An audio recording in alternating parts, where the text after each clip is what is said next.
Children of God, let's pay attention to this interesting story. The faithful servant in Babylon, a majestic Babylonian palace filled with gold, pillars, and royal banners. Daniel, wise and noble, stands before King Darius, wearing simple robes, yet shining with grace. Daniel, a man filled with the Spirit of God, served faithfully in the courts of King Darius. His wisdom and integrity set him above all governors and princes. Jealousy among the princes, dark corridors of the palace, envious officials whisper and scheme against Daniel, their faces shadowed by torchlight. But jealousy filled the hearts of the king's men. They sought to find fault in Daniel, yet could find none, for he was blameless before God and man. The deceptive law. The conspirators kneel before King Darius, holding scrolls. The king sits on his golden throne, listening as they flatter him. They tricked King Darius into signing a decree that none should pray to any god or man, except the king for 30 days. Whosoever shall disobey, they said, shall be cast into the den of lions. Daniel's faithful prayer. Daniel stands by his open window facing Jerusalem. Sunlight streams in as he kneels and lifts his hands to heaven in prayer. Knowing the decree was signed, Daniel still knelt and prayed 3 times a day, giving thanks before his God,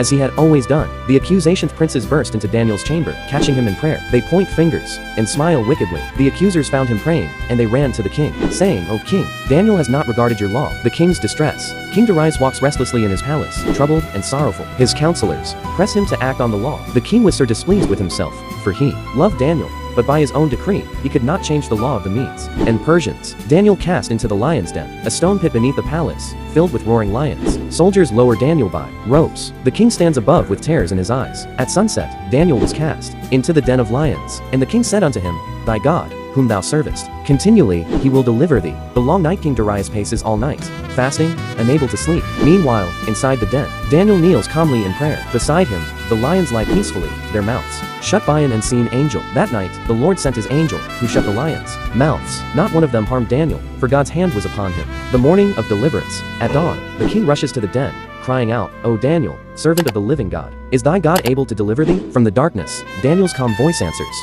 My God hath sent his angel, and hath shut the lions' mouths. The king's joy and the justice of God. Daniel is lifted from the den unharmed. Light shines on his face as people marvel. The accusers are judged and thrown into the same den, and the lions devour them. Instantly, the king rejoiced greatly, and commanded that all should worship the God of Daniel, for he is the living God, enduring forever, whose kingdom shall not be destroyed. God protects those who remain faithful to him. Daniel 6:23.